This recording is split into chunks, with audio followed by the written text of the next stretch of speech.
Hello everyone. So for the second general concept, board vision prevents narrow thinking. So with good board vision, one is able to look at the position as a whole and to assimilate all of its important parts. So what does board vision mean? Board vision basically means vision of what's going on over the entire board. Which pieces are hanging, which pieces are attacked, how many checks a certain piece can do, etc. Without the skill, one would focus on too narrow a sector of the board, which would cause one to miss moves by the opponent on the other side of the board. So you'd be focused, for example, on the king side, and your opponent would be attacking you on the queen side.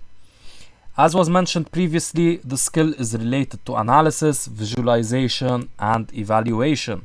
So for the associated principles, with analysis, theoretical principles become concrete practical tools, and visualization is a necessary skill and the basis of much of chess. So also refer to the associated principles under with analysis, theoretical principles become concrete practical tools. End quote. Okay, and for the second associated principle, you can't play what you don't see. This is a quote attributed again to Anam Dan Heisman. So if you lack the board vision to see your opponent's threats on the other side, or even your own winning combination due to lack of board vision, you will not be able to play those moves. So keep that in mind. Try to think about the entire position as much as you can. And there are tools to develop board vision as well, but we won't go into that. So for the famous game, so we have Yefim Geller, I think is how you pronounce it. By the way, guys, if you can help me out with pronunciation, that's always welcome. I would like to state the names as they should be stated. Yeah, so we have Yefim Geller against Nikolai Novatelnov. Nikolai Novatelnov, I think. Yeah, so let's move forward a bit. Moving forward. Up until we reach this crazy point. And here. So without board vision, GM Geller would not have been able to calculate this brilliant coup de grace of a queen shift. So he probably had to calculate from here that taking the bishop is fine because of bishop c7 and knight g5 takes and h6, and now he plays queen d1. So this introduces this queen shift. This is something I think called Karpov's billiard queen shift, something like that. It was probably included in Improve Your Chess Pattern Recognition, which is an awesome book, by the way. I'm not sure though. If you guys can help me out in the comment, I'll look it up after the video anyway, but yeah, just for posterity's sake. Anyway, so this maneuver, so Geller had to have board vision. He was aiming, his queen was on the queen side, but he's able to get it to the king side in one very quickly.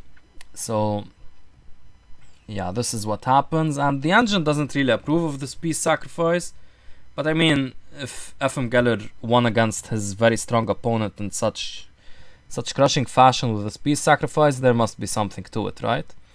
In a practical game at least. And here the game ends because takes is met with queen h5, Shekos Ematos. So yeah, beautiful game by Mr. Geller.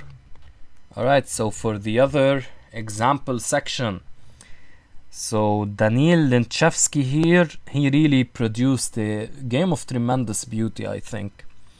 So this is the Caro-Kann classical variation. This is actually a line I play a lot myself, so I have experience in this. Anyway, the game here is rather exciting actually already, but not relevant for our purposes.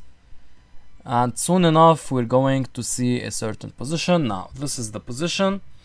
So white spots the faraway rook on h8, so his pieces are really located here, and some of them in the center. The queen, most relevantly, is the one you'd think of the most. It's located on the queen side. But you have to connect this with what's happening on the king side, and what's happening is this rook.